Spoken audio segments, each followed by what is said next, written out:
Welcome to Oddball. I'm Charlotte Wilder. That's Amin Elhassan. And we're giggling because just never knew there was a lady's voice at the end of that until like 2 weeks ago. I sort of like it. Amin loves an off-brand. Amin loves a royalty-free. What would that be the royalty-free version of? I don't know. It sounds like some UK garage music, which it's a garage, okay, England? It's called garage, not garage.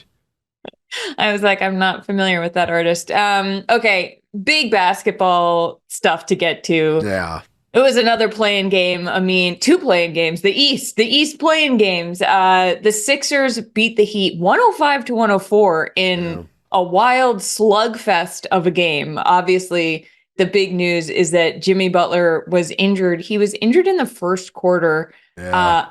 Are you pouring some out? Pour out a little liquor for Jimmy Butler right into my lap. There you go. You are nothing if not. The things I'll do for a bit. Yeah, I was going to say, no one's ever committed the way Amin has committed to a bit. But, I mean, when I saw Jimmy go down, I was at first, it's like and then he looked like he was in a lot of pain and then got up and seemed sort of okay. What was your reaction when you were watching him play after he went down? Were you like, this guy's going to be fine, or like, this looks bad? Yeah, I mean, like, I think soccer has infected all of our brains that when someone falls down and grabs their knee or grabs their ankle or whatever, it's like, yeah, it hurts, but you'll be all right. You'll get up and you'll play. And he got up and he played, and he did move gingerly, but nowhere near the limp that we saw after the game, which tells me that for 2.5 quarters, this man was running on pure adrenaline. It's like the episode of Always Sunny where Dennis hits the punching bag machine to demonstrate his strength, and then turns around and tells the rest of the gang that I'm going to hold my scream right now because I have nothing but a bag of bloody soup where my hand used to be. All my bones are shattered. And then he says, you know what? I can't hold it anymore. And he screams the most guttural, primal scream. That's what I thought was happening with Jimmy Butler. And clearly after the game, like I said, as you see him limping out, it doesn't look good. I'll tell you that much. No, it super doesn't look good. Also, I think DraftKings needs to add the odds of whether Amin will reference Always Sunny on Oddball or not. You can place your bet every day. I think I would usually take the over. Okay, so the Sixers are going on to play the Knicks. It was before Jimmy got hurt. It seemed like, okay, that's good. Now the Knicks are probably like, oh boy. We would have rather had the team that doesn't have their best player. But Charlotte, let me ask you this. Let's flip it this way. Yeah. As a Celtics fan, you're looking at it, you say, well, Jimmy Butler's going to be out for a few weeks. If they even beat the Bulls, by the way. Let's not put the cart before the horse here. They came within 10 minutes of losing the Bulls last year in this same situation. So as a Celtics fan, you're looking at it, you're saying Jimmy-less Heat or the Chicago Bulls. Which one of these tickles your fancy? I mean, it's a kind of like, I feel like I'm doing mental gymnastics. You can probably see the people like doing somersaults in my head Charlotte, right now. Because what? Hold on. Let me clarify something. Okay, just lean in here.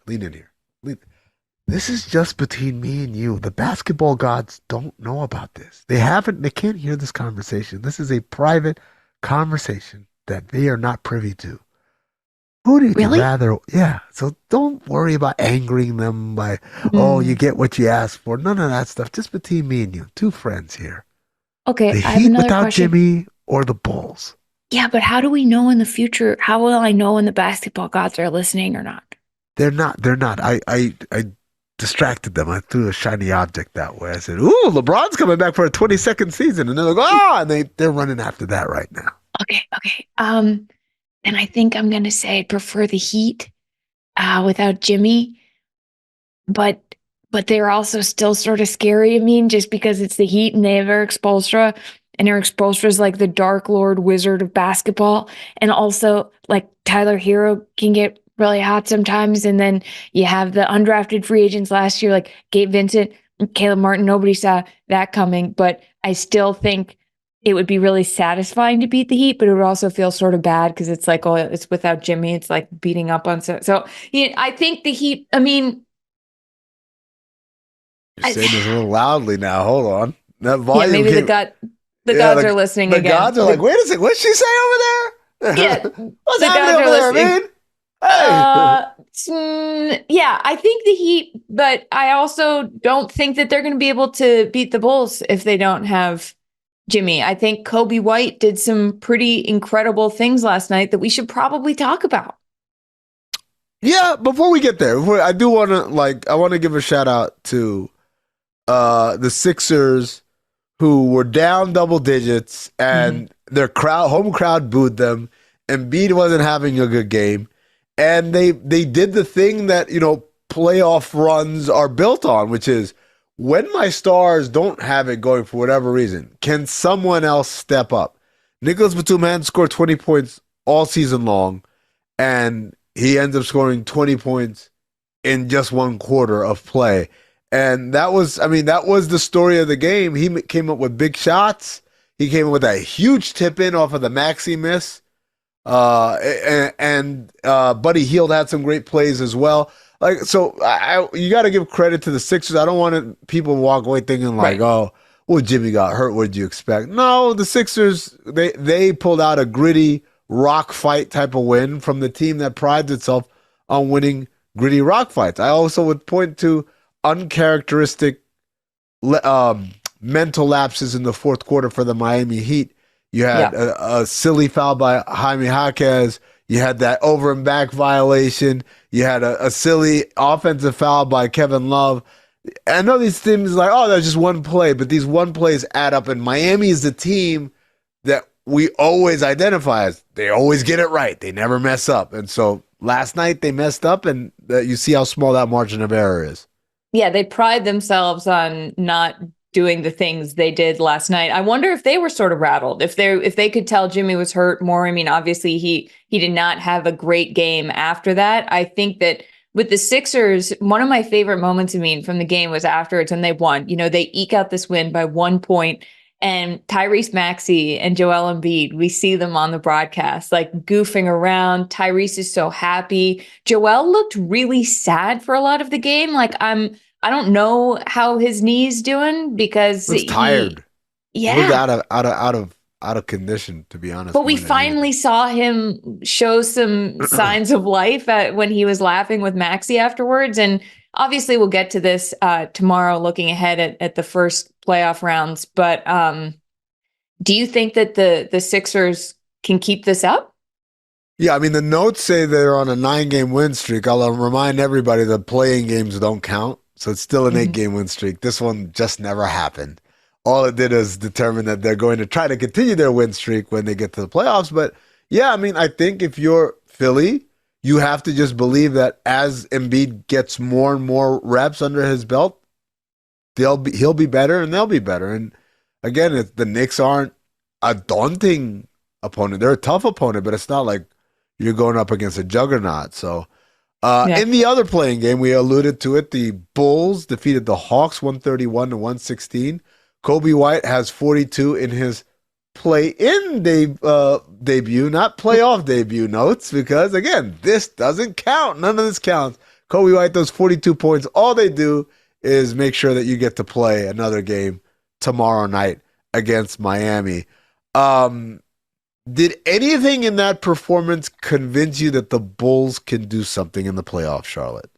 Um, I think he convinced me that Kobe White can step up when he needs to, more so than the Bulls are going to be a serious threat. I don't think the Hawks, if you're going to look to make a statement about like, hey, this is who we are, here's what we can do and who we can beat and how far we can go. I don't think that the Hawks this year are the team to really convince anyone.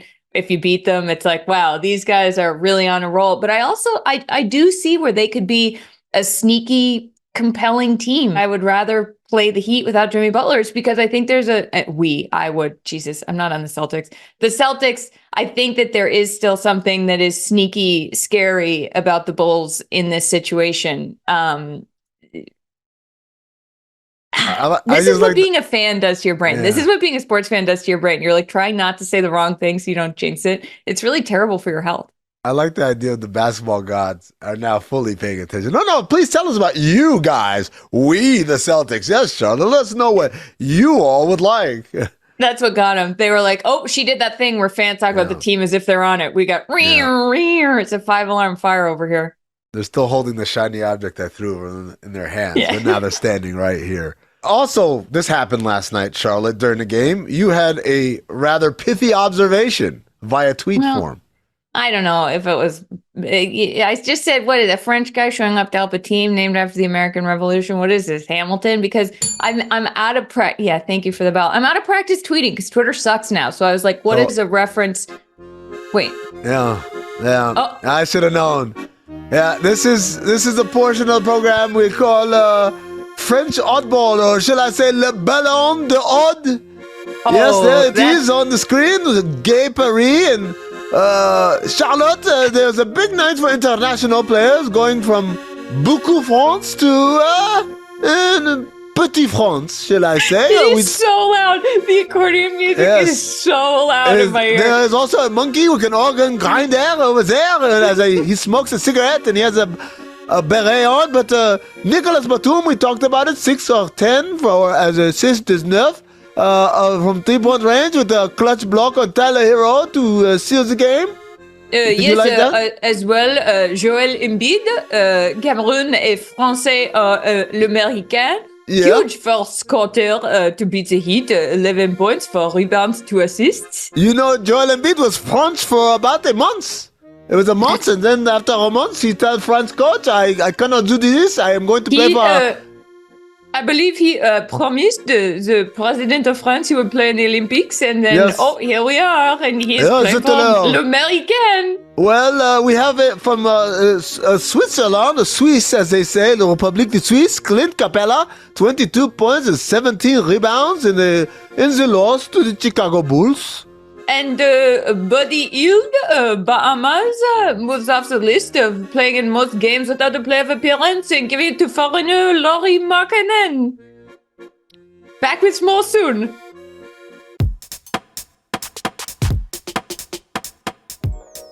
Welcome back. I mean, today is a very special day because we have yet another new segment, which is just always very exciting. You love it. Look at you. You light up. We get new segments every day now. I feel like a kid on Christmas every single day. What do we got today? Let's see. I'm going to unwrap this first Christmas present. Oh, this is a game called One on One. Oh my God. What on God's creepy. green earth is that graphic? Oh my God. Anyone who says AI is coming for our jobs, no, it's not. Not with this. These look like the mannequins that they practice cutting hair on. Oh God. If you're not watching, if you're listening to this only, go check that out. Thank you to our production team. Really great work, everybody. This is a game where we pit 2 stories against each other and we can only choose one of them to talk about. We have 2 minutes to talk about it. First, is Kawhi getting that last Team USA roster spot for the Olympics versus Blake Griffin retiring? What do you choose? I like this is like a very Clipper heavy topic. I'm going with Blake Griffin retiring, man. Shout out to Blake Quake Griffin. I don't know. I learned earlier today that many of the people who work on this show are infants and were not alive when things happened. But there was a time when every time Blake Griffin did something on a basketball court, it was so ridiculous. There was a blog called QuakeGriffin.com. And you just log in and you would find the highlights of what he did, whether it was dunking on Timothy Mozgov or Kendrick Perkins or whoever, or whatever was the thing that he did last night, because every single night he did something ridiculous and amazing. He was a 6-time All-Star, 5-time All-NBA. He was Rookie of the Year. He won the Slam Dunk Contest. He kind of brought the energy back to the Slam Dunk Contest after it kind of took a lull there for a little bit. Well, this guy was one of my favorite players when he played, but you know what else, Charlotte? One of the funniest guys. Matter of fact, when I went to the Comedy Store at the beginning of this season and I asked a bunch of stand-up comics, including the Roastmaster General himself, Jeff Ross, who is the funniest athlete out there, it was unanimous. Everyone said Blake Griffin.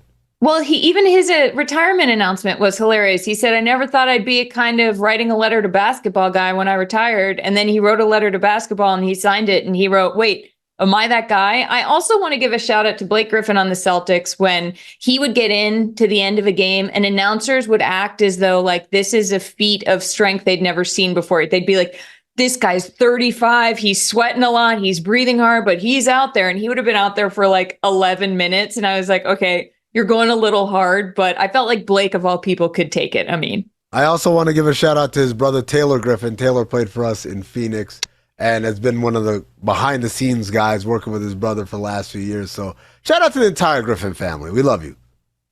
thanks for everything. What's Okay. next? I don't know. What do we have?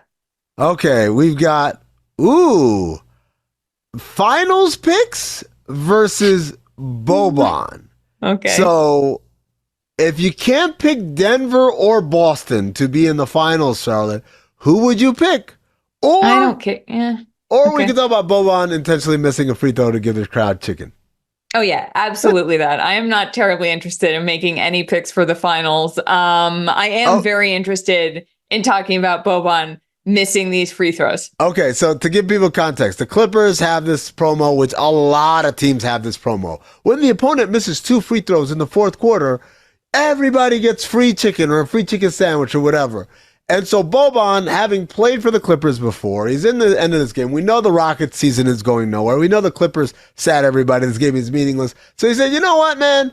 My free throw percentage be damned. I'm going to give everybody here free chicken. And so he missed them both and kind of like looked to the crowd and almost said like, you're welcome. He pointed. I feel like he said, "This is for you," or so. He said something very Boban-y. You know what I mean? On the one hand, I'm like, oh my God, it like hurt inside watching him do this because I was like, oh, what are you doing? And then on the other hand, I was like, this is incredible. He is the greatest, but there is no one better than Boban at playing the role of the crowd, the fan favorite. He's like the face of the NBA when it comes to being goofy. And I don't think that we talk about that enough in sports. I think every league needs to have the goofy one, and there needs to be an award at the end of the year. And I think that Boban should get it. I think if there was any player that I could pick to have his life and his career, it might be Boban. Yes, more than Steph Curry, more than LeBron and all those guys. Because those guys have pressure and there are people who hate them and they get hate mail and, you know, things spray painted on their property. Everybody loves Boban. This guy's been in John Wick.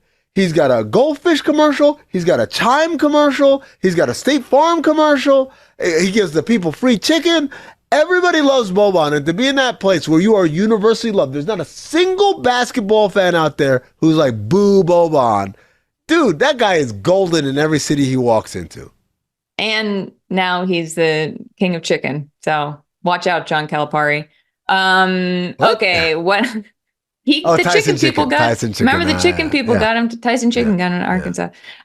Okay, so next up we have Wemby's shoes. Victor Wembanyama had a shoe designed by AI and Nike, or Jontay Porter's lifetime ban from the NBA for betting on himself. All right, so I do want to talk about this. I do want to say that Jontay Porter getting banned for life is exactly the system working. They found someone, by the way, they found someone who was betting the unders on already shitty numbers, right? So like the fact that they detected it wasn't like someone high key doing stuff. This would be the most subtle thing. And they still caught it. They still found him and they suspended him, banned him for life. Let that be a lesson to anybody else who wants to mess around. It is a privilege to play in this league. And I'm glad that the league took a hard line on such a doofus move by Jontay Porter.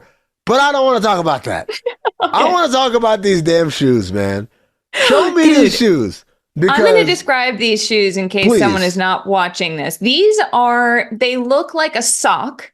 They look like if you tried to make a spaceship out of a sock and then shrank it down to the size of a shoe. They are all white. I don't even fully know where your foot goes because they have this little orange thing that looks like molten lava that I think is supposed to be like an air, like, you know, the Air Maxes or whatever, but it looks like something stuck in there. And I feel like if you put these shoes on, like your feet are going to disintegrate. I feel like these are lava shoes. I don't know that I trust them. That being said, Nike, if you want to sponsor me, you can have my firstborn. I'm going to say this. First of all, like we started this segment, for all the people who think that AI is coming for all of our jobs, I think we have some time. That's what I'm going to say. I think we've got time before that Skynet goes active eventuality happens. So Cyberdyne Systems is not walking through that door, not quite yet. I just have questions.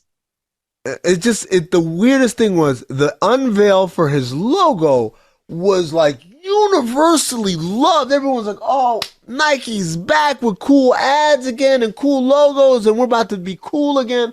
And then this shoe comes out, and I'm just like, yeah, because the logo was so cool. The logo was the alien. Yeah, but like they went a little too far with the alien. I mean, look, hey, here's the deal, Charlotte.